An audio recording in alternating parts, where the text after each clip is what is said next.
The thrust of my remarks is really to back away from some of the details, to focus on what Mark highlighted as level one, and to say something about what I think justice involves in the delivery of health and healthcare, and then come back to some more specific points about the issues of reform and Uwe's comments in particular, most of which I should say I agree with, despite the original remark about the causation of attitudes and their causal role. So the first point I want to emphasize is that I want to sketch an answer to the question, what do we owe each other in protecting and promoting health? And I'm going to divide that into three different questions, which I'll only be able to touch on very briefly. And I think of these as providing foundations for one way of thinking about the grounds for having universal coverage, okay? Here I may disagree with Sherry's philosophical argument, because I'm going to be pushing us towards thinking of health as an important point of a healthcare system and not simply the dignity of people. And I will try to explain that. I'm going to be drawing on some arguments from this book that Jim kindly mentioned. The cover photo is, I thought it was two boys, but it turns out to be two girls in a squatter slum in Karachi, where I was doing some work about a decade ago. And that's, I was being taken around by a local village chief who authorized my photography, so I wasn't intruding on people except through his authority. So the three questions of justice that I want to address is, what's the special moral importance of health? When are health inequalities unjust? And how can we meet health needs fairly when we can't meet them all? And I won't be able to go into any great depth about these, especially the third one. But I did want to say something in a preliminary way about why these are three questions and not simply one. When I wrote the book that Jim mentioned, Just Healthcare, about 25 years ago, I really thought that the answer to the first question answered the next two. And that was largely because I was thinking about healthcare and not health. What motivated the first question was realizing that in many countries of the world, especially developed countries, people are very intent and set up institutions to deliver health care more equitably than they do other goods in those societies. And those societies may in various ways accept all kinds of other inequalities, but they insulate health care from that. So my question was, why is it important? Why do we single out health care in this particular way, was an effort to focus on an observation that I think was very general. And the answer I came up with was that healthcare was important, and I'm going to sketch this in a little bit more detail, because of its impact on the opportunity range open to people. And this is a lot like Sen's talk about capabilities. Indeed, in the book Just Health, I argue these ideas are very similar. So this is partly an alternative to what Sherry Gleed was sketching about the importance of health. It's not simply the dignity of people, although I think the dignity of people and equal respect for persons is shown by wanting to grant people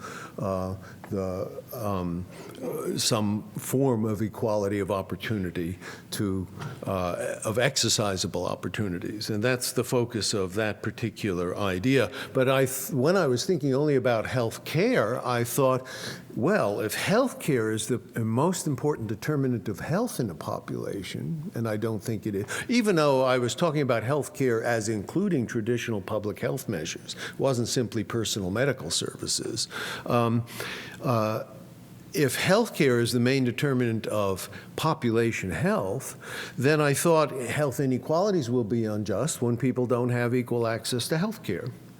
And that's really the main point. But I learned quite vividly by reading the burgeoning literature in the last several decades on the social determinants of health that population health is affected by many other factors in society, and I will come to that. So it turned out that if healthcare is not the main determinant of health, then simply talking about equal access to healthcare can't be the answer to the question, when are healthcare inequalities unjust? Now, I also thought that the impact on opportunities of people that come from their being losing health status would tell us which healthcare services are most important to provide to people. And I really underestimated the complexity of translating that problem into a resource allocation question. And I now think that, in fact, we don't have agreement on the fine-grained principles we need to resolve disputes about which health interventions, and I would take this broadly, not just medical services, but public health and even other broader social justice measures that have an impact on health, such as education, access to education. We don't know how to trade off in a principled way the kinds of benefits that people get when we meet some needs but not others in favor of meeting and improve some people in some ways and other people in other ways. And we don't have fine-grained principles that resolve that. So I think this question can't be answered simply by talking about impact on opportunity. That might work for individuals, if we're only looking at one individual. When we're looking at whole populations, I'll try to explain why that won't work. So I think this is really three questions and not one. Well, let me go back to the first question. And this was really the core idea in the book, Just Healthcare, but I want to actually generalize it to talking about all the determinants of health. So really what I discovered was that what I had answered was not the question, why is healthcare of special importance, but why is health of special importance? And, or at least I thought this answer was appropriate. So the idea is that disease and disability are departures from normal functioning, and departures from normal functioning impair the range of opportunities open to us. The things we can do or be, to put it in Sen's terms, within our own lives, but also if our lives are shortened by premature death, then there is a significant truncation in the opportunity range open to us. So the picture that emerged from this was that meeting health needs, and now not just health care, but meeting health needs more broadly, promotes and protects normal functioning. So if we agree to a principle that says we should have equality of opportunity or fair equality of opportunity in a society, then that might be the principle we could use to govern our thinking about the distribution of the factors that meet health needs in a society. So where do you get that principle? Well, I had to borrow it. And I, like most Americans, went into debt by borrowing this from John Rawls. But before I get to where I borrowed it from, let me just intuitively sketch what one of the implications of this view is. If one looks at this Venn diagram, the normal opportunity range I think of as the union set, that is the conjunction of all the plans of life that reasonable people would pursue in a given society. So imagine all the people with their different talents and skills and capabilities in a society pursuing plans of life that are reasonable for them to pursue, making choices that it's reasonable for them to make, given facts about that society, technological development, wealth, and various other things. So there's going to be a social relativity built into this normal opportunity range. Now, individuals within that will have a fair share of that opportunity range. And I think of that as the range of opportunities they could exercise were they fully functional. And then the question is, how can we keep them as close to fully functional as possible and living over a normal lifespan? Now, the green circle is smaller than that, and that reflects the fact that when real people in this room and elsewhere make choices about what talents and skills to develop, they leave others undeveloped, and they may not be able to always go back and reclaim everything, although many things can be revised in one's plan of life over time. If we locked people into protecting just the results of previous choices, we would be inadequately, in my perception, protecting the range of full function that they might have. So the picture I have is that what you want out of a meeting health needs is to keep people functioning within the blue circle, functioning normally so that they occupy the blue circle. And of course, this presupposes that other aspects of social justice are met, so that the distribution of income, wealth, education, other goods, and so on is appropriately distributed. And I'm going to come back to that point, because unlike an economist, I want to say something about what that might actually look like.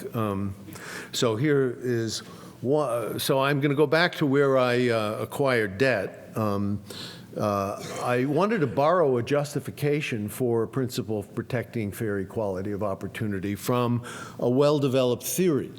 And the most prominent theory in the field that argues in favor of this sort of view is Rawls's theory of justice as fairness, which is probably the most important liberal egalitarian theory in the 20th century. The theory, I'm sure, is familiar to many of you, but it turns on a justificatory apparatus that involves a hypothetical contract. The idea is that people should seek fair terms of cooperation by putting themselves in a position which is fair to all parties and under which they could determine what principles they believe would make all of their lives go as well as possible. So they're all given a veto, in effect, over the terms of fair terms of cooperation. They don't know who they are, so this is not biased by personal preferences and knowledge of your particular traits, income, wealth, gender, race, or even what stage of society you're in. Now, you could ask, and I'm not going to answer the question, well, what's the relevance of this hypothetical contract and so on. Just think of it for the moment as a useful analytic device for helping us to think through a problem. Now, notoriously, what Rawls did in this construction was make a simplifying assumption, which is somewhat frustrating. His simplifying assumption is that everybody functions normally over a normal lifespan. So there's no reason to talk about disease or health or meeting health needs and so on. That's all out of the picture. And I'm going to, this simplifying assumption was attacked successively by two different Nobel economists. First, Kenneth Arrow said, well, wait a minute, a theory with this feature doesn't even tell us who's worse off, a rich but sick person or a poor but healthy person. It's abstracting from that. How could it really help us? And somewhat later, a few years later, Sen focused his whole critique of the space in which Rawls operates, namely primary social goods.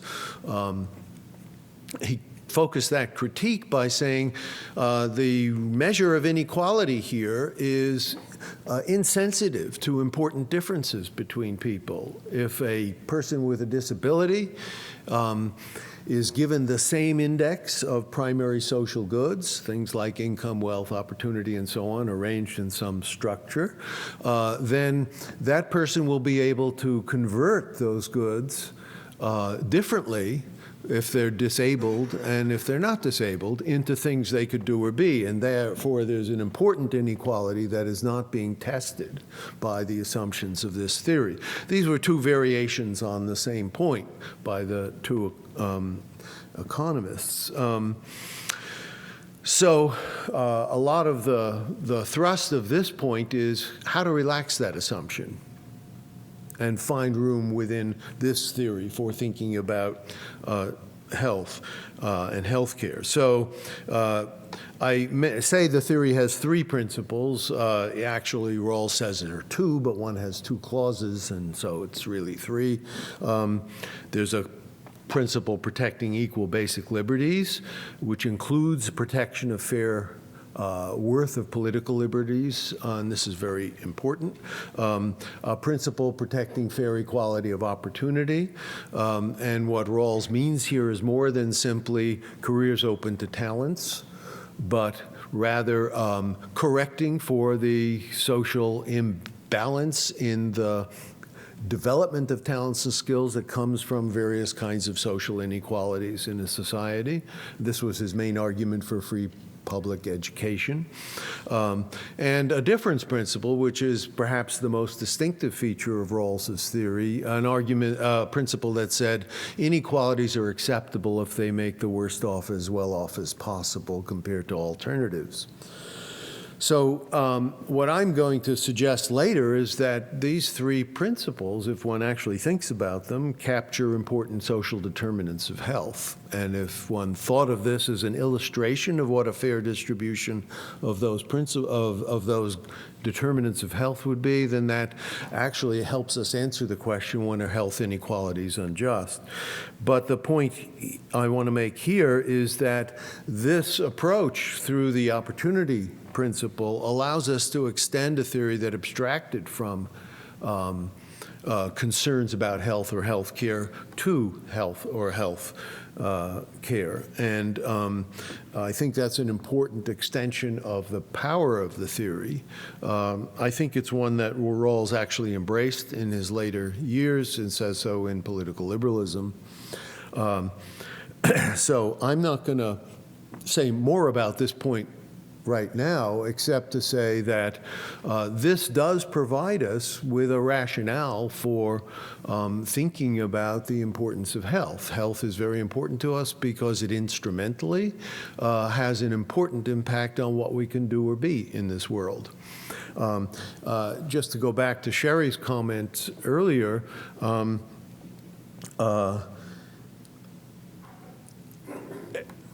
she made a remark that even prior to the period in which healthcare produced real health for people, people cared about access to healthcare. So it couldn't be that they were interested in health.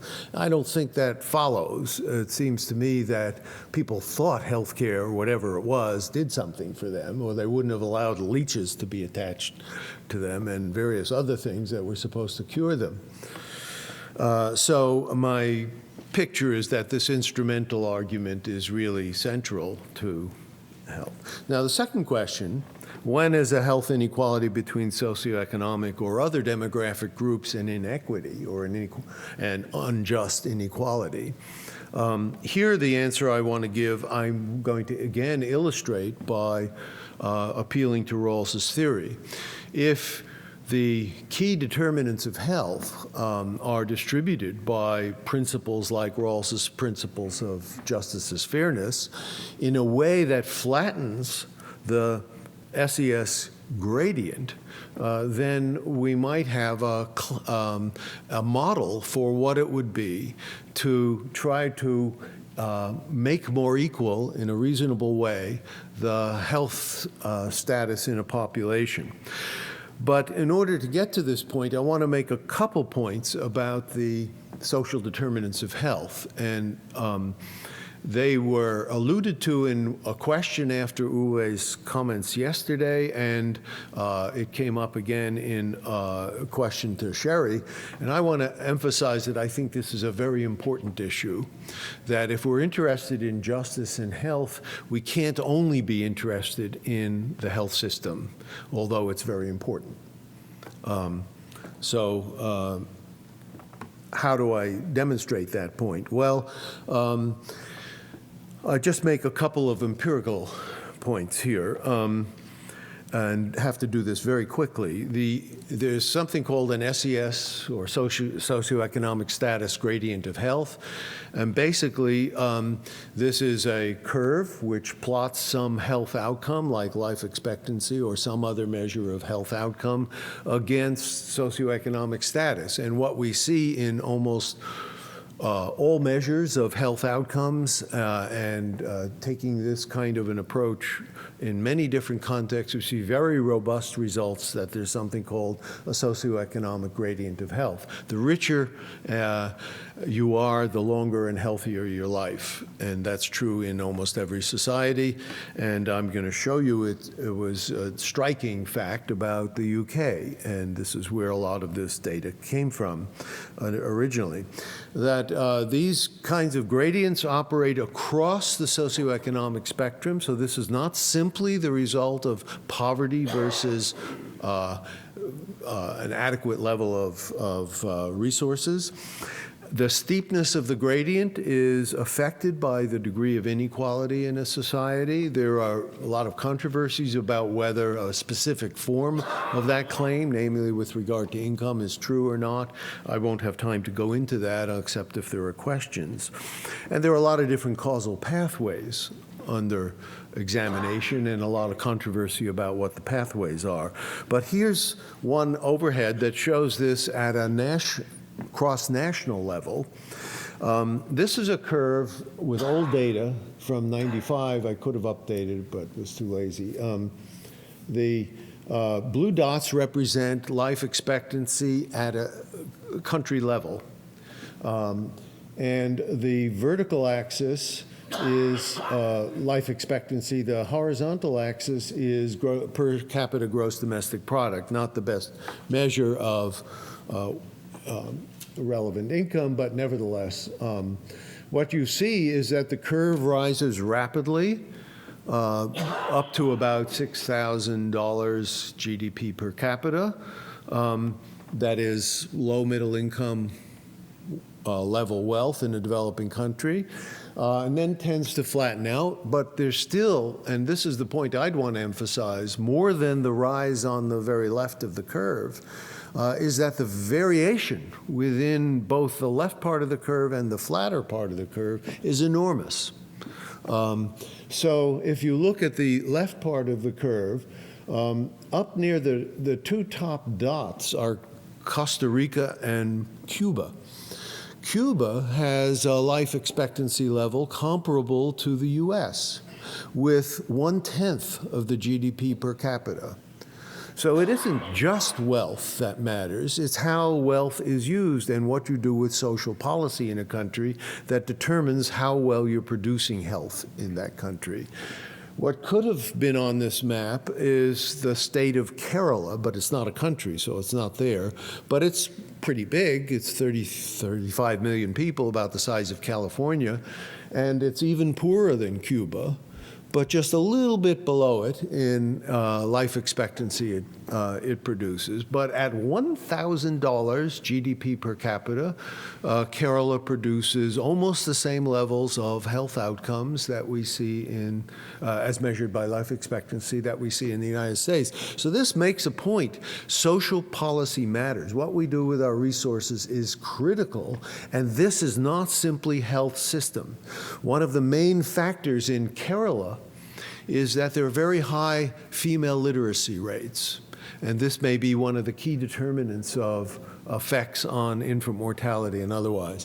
A standard account of why that's true is that, well, it was a communist state of India, and they emphasized equality of access and so on, gender equality. Actually, there's a much more interesting cultural story behind this. Kerala is the only state in India where there's matrilineal transmission of property. So women couldn't be discounted in Kerala, because that's where the bucks went, the way they were elsewhere in many parts of South Asia. And so there was a basis for building an education system that didn't devalue women. and this has had a major impact on health outcomes in Kerala. Let me show you the last overhead that has to do with this issue of the socioeconomic gradient. This is a slide from the Whitehall studies. These were done in England. Michael Marmot is one of the key researchers, and his name came up yesterday in the discussion. This is a graph in which one looks at 3 different age groups. What you've got on the vertical axis is relative mortality rate.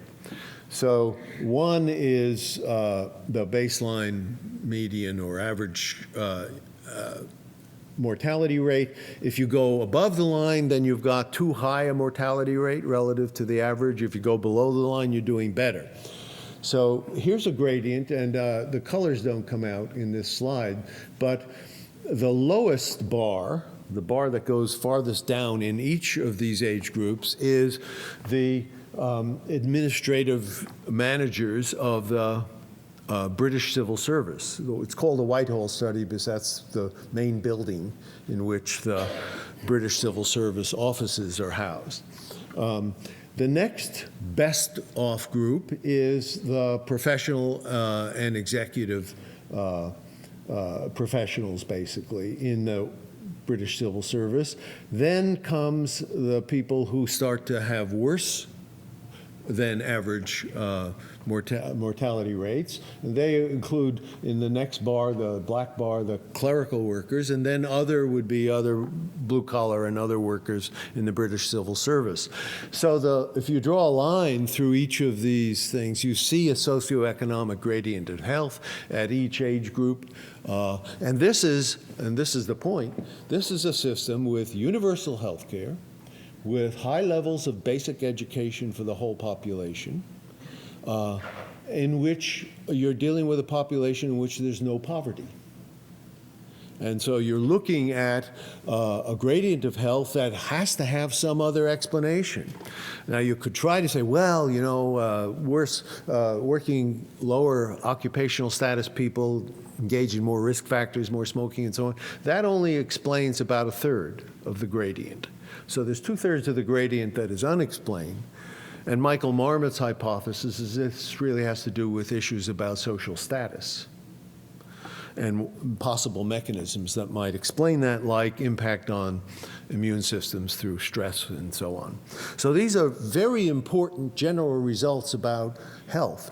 For me, what this says is that, and if this claim I'm making here is correct, that if we had a society that was just in accordance with these principles of justice that Rawls articulated, we would end up with very flat socioeconomic gradients of health, the flattest we've ever seen, probably. This would mean, for example, there'd be robust support for the political participation rights of people.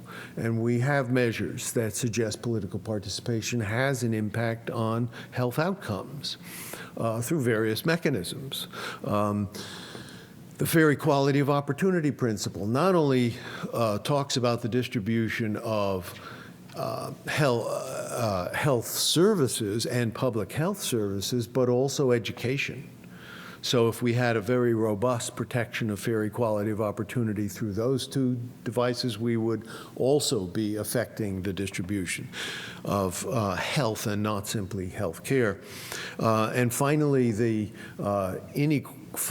making the worst off groups as well off as possible, and then the next worst off groups would compress some of the inequalities that may also contribute to health inequalities in a society.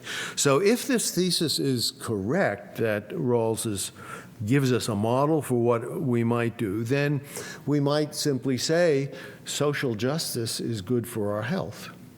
That what we need is not simply justice in health care, but broader concerns about social justice, because that's going to have a big impact on health. And that's really the point of the second answer to the second question. The third question is that meeting health needs fairly, how do we meet health care needs fairly, or health needs fairly, when we can't meet them all? And here I just will go very quickly and say that ethical controversy here is pervasive. One could illustrate this in many ways. One of the classic third rails of attempts at public denial of services has to do with the boundary between proven and unproven therapies, the last chance for some child to get access to a potentially life-saving treatment that is not yet fully proven. This has become the bugaboo of every Ministry of Health that has tried to say, no, we're not going to pay for that. This is true in Britain. It's true. It was indeed the initial reason for undertaking a big effort to think about rationalization of the health system in Oregon. This kind of case has shown up every place. But I think there are very pervasive and more general problems that show up. These are what I call unsolved rationing problems. So, for example, how much priority should we give to sickest patients? Should we give them complete priority, regardless of how many other benefits we forego for other people? Well, most people won't accept that sort of maximum view of helping the worst off before you help anybody else. They will say how much we help the worst off. We want to give them some priority, but certainly not be willing to forego very significant benefits for other people who might be also in need and have legitimate claims on health care. But how much priority? Well, we could say we should give them no priority, and some of our methodologies like cost-effectiveness analysis in effect say that. I won't go into that now, but that's a defensible position. Between these two poles of no priority and maximum priority, we have the whole range of positions that most people take. And there's a lot of empirical evidence that people's attitudes fall in the middle, and they make different trade-offs in different ways. But we don't have a principled way of describing those trade-offs or where we should draw the lines. And what that says to me is that we have to move to a form of procedural justice, a kind of fair process to adjudicate disputes about how to make these kinds of trade-offs. And that's what the accountability for reasonableness view that I've developed elsewhere with Harvard psychiatrist Jim Sabin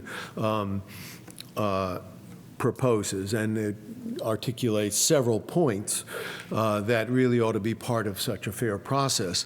I think these points tend to go in the opposite direction from Uwe's appeal that we rely on experts muddling through behind the scenes. So this is really, it doesn't say that we have to articulate all of our criteria in advance. We may have to work them out on a case-by-case basis, but they do have to be publicly accessible, and they do then have to play the role of partial constraints. Okay, well, just last comment. I was going to say a lot more about Uwe, but let me just say something about the general implications of this view. The view implies, I believe, that we should protect opportunity by promoting and protecting population health, and that this is a social obligation. Arguably, you could say we have a right to health or health care. And by that, I don't mean that if my health fails despite everything anybody did for me, my right to health has been violated, but simply I have, there are social obligations to provide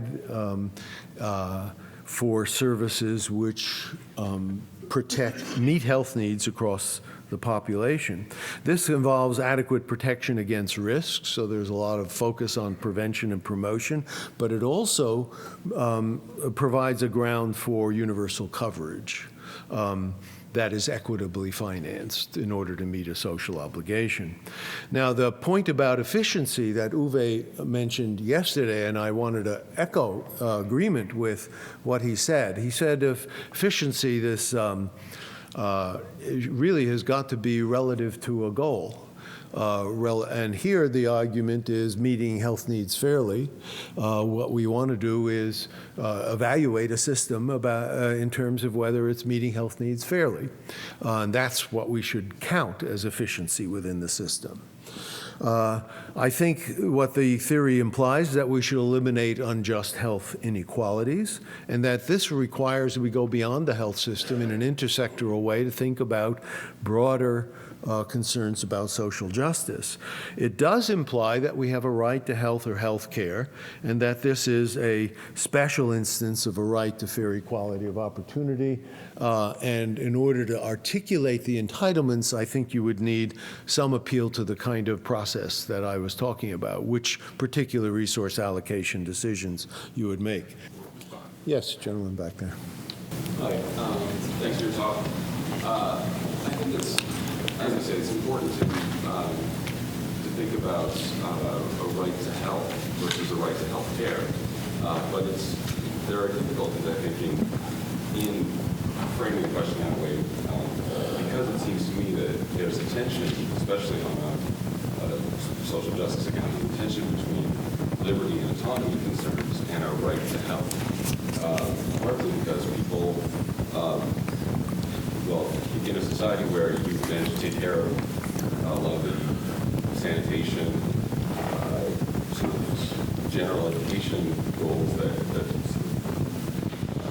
avoid a lot of the things that kill people in the developing world. What kills people here is what they eat and how they do or don't do. And I think a lot of the applied ethics literature on some of these points suggests that it's you infringe on people's autonomy if you try to convince them that they shouldn't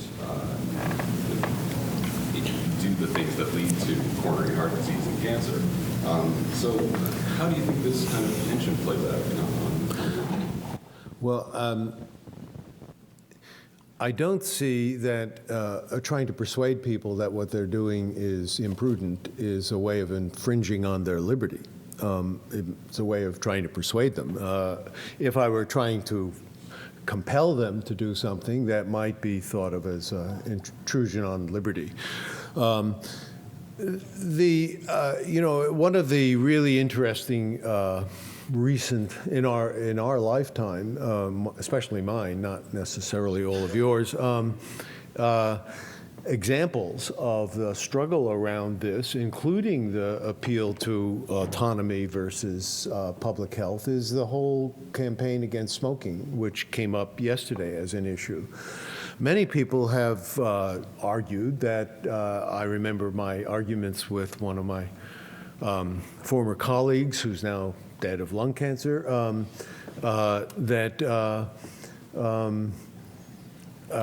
you know, I found her smoking invasive because her smoke drifted into my office. A lot of the public debate in the United States was won in part because the ground shifted in the debate once the side stream smoke issue became very prominent. It undercut the argument that this was an individual right that only was self-regarding and only affected the people who smoke. It turns out not to be true. Diet is a little different, except that there are externalized costs. And then the question is, how do we deal with them in a system? So my own view is that if one actually looks at the details of the public health debates, there are some interesting questions about the relationship. But I don't see this as largely a conflict with liberty unless you are undertaking coercive measures to stop people from doing things. And I just mentioned that there's a very interesting difference between personal medical services and the notion of a right to health or health care, and preventive services of the form that, say, occupational health and safety standards. With regard to individual measures, in a certain sense, we mediate the right to health care by individual consent. We allow each individual the opportunity to refuse what they are entitled to through individual consent.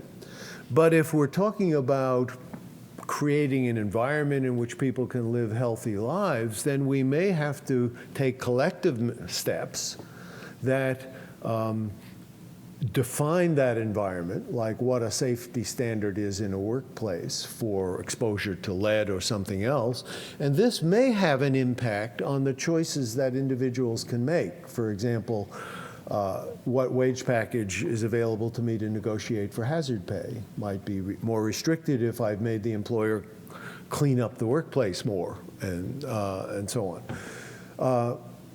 So we do, in fact, intrude on individual liberty in important ways in order to protect the rights of other individuals in that setting.